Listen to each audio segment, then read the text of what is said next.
Assalamualaikum warahmatullahi wabarakatuh. Sairiang malam jo barabah, malam lalu barabah mani. Sairiang salam jo sambah, salam lalu sambah kembali. Dusanak Minang Mustika Jaya nambo cintoi.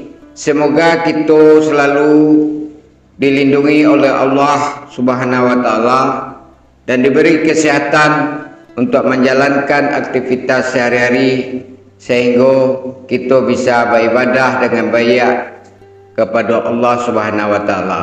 Amin ya rabbal alamin. Jalan biasa orang lalu cupak dipapai orang mengalih. Modernisasi orang Minang jangan sampai melupakan identitas. Modernisasi memacik peranan penting dalam mengubah cara hidup dan budaya suatu masyarakat.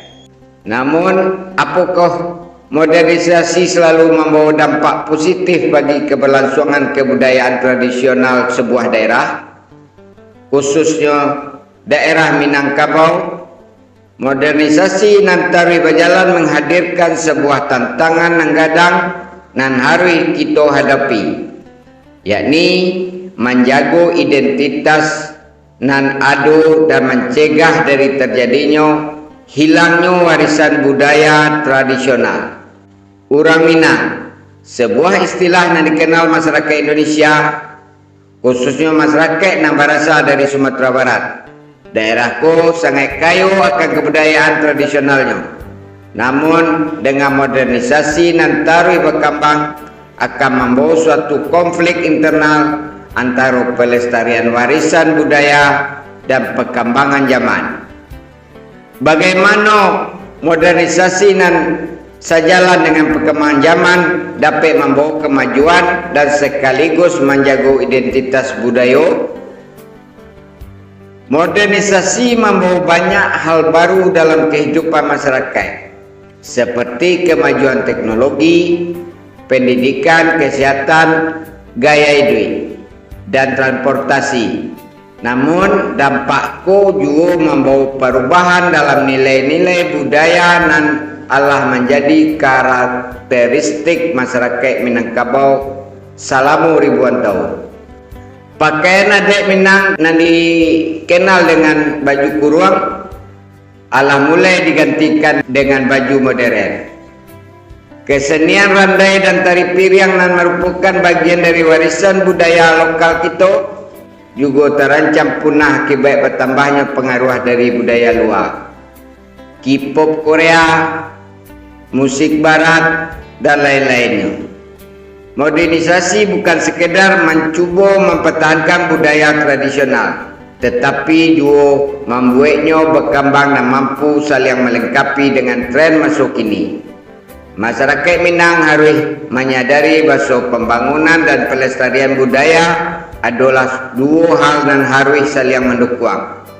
Kesenian budaya lokal itu penting bagi Minangkabau agar tetap memiliki identitas tersendiri dan tidak kehilangan jati diri dan Allah ada sejak zaman dahulu kala. Modernisasi bukanlah sebuah ancaman, melainkan sebuah tantangan bagi masyarakat Minangkabau untuk membuktikan bahawa nilai-nilai budaya dapat bertahan dan berkembang dengan seiring waktu. Untuk itu, menjaga kearifan lokal dan budaya asli harus menjadi prioritas dalam membangun daerah.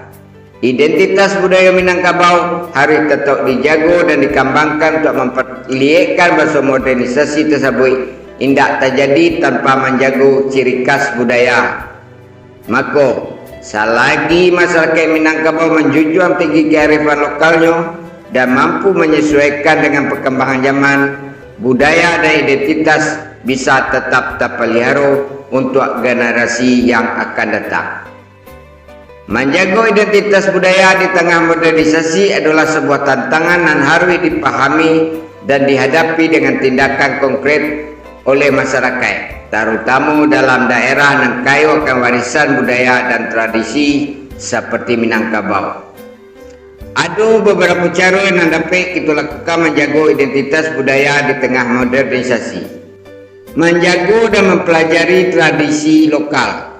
Masyarakat harus memahami dan mengenali kekayaan budaya dan identitas lokal nan ada pada daerahnya, memahami dan mempelajari tradisi lokal seperti kesenian, adat atau bahasa adalah hal yang penting.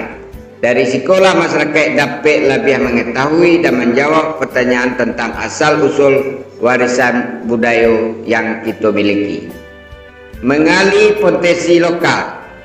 Masyarakat juga harus dapat memanfaatkan potensi lokal seperti produk-produk lokal, tempat wisata, kekayaan alam atau budaya dalam memajukan perekonomian daerah. Dengan menggali potensi lokal, daerah akan memiliki daya tarik tersendiri dan meningkatkan kebanggaan pada budaya daerah tersebut. Memberdayakan pemuda lokal. Generasi muda biasanya paling rentan terhadap pengaruh modernisasi dan produk budaya asing. Oleh karena itu, penting memperkuat karakter pemuda lokal agar tidak mudah melupakan tradisi lokal. Pemuda lokal harus diberi kesempatan dalam pembelajaran serta disediakan wadah bagi mereka untuk melanjutkan tradisi lokal. Menjalin kerjasama dengan masyarakat luar. Mengadukan kerjasama dengan masyarakat luar juga bisa menjadi solusi. Terdapat beberapa cara seperti dengan menjalin hubungan sinergistis dengan pihak negara atau swasta yang menjalin hubungan baik antar warga negara yang berbeda. Melalui kerjasama dapat menambah wawasan tentang kebudayaan yang ada di masyarakat lokal dan sebaliknya. Menyediakan akses informasi. Masyarakat lokal agar tetap memiliki kesempatan yang sama dalam hal informasi seperti akses internet, media massa dan metode pendidikan. Hal penting lainnya adalah mengajarkan dan menaikkan pendidikan formal dan non formal di mana nilai-nilai kearifan lokal dan warisan budaya daerah dapat diintegrasikan ke dalam kurikulum. Maka menjaga identitas lokal di tengah modernisasi tidaklah mudah, namun dengan pemahaman yang baik, kerjasama yang kuat dan upaya konkret dari masyarakat diharapkan bahwa warisan budaya dan tradisi dapat terus dijaga dan dikembangkan sehingga menjadi aset yang tak ternilai bagi daerah dan bangsa kita. Dengan demikian kita dapat terus hidup dan berkembang meskipun berada dalam dunia yang terus menerus mengalami perubahan dengan pesat. Itulah video kali ini di sana tentang modernisasi, di mana kita orang Minang jangan sampai kehilangan identitas diri. Semoga video pada manfaatnya. Mohon maaf atas segala kekurangannya. Wassalamualaikum warahmatullahi wabarakatuh.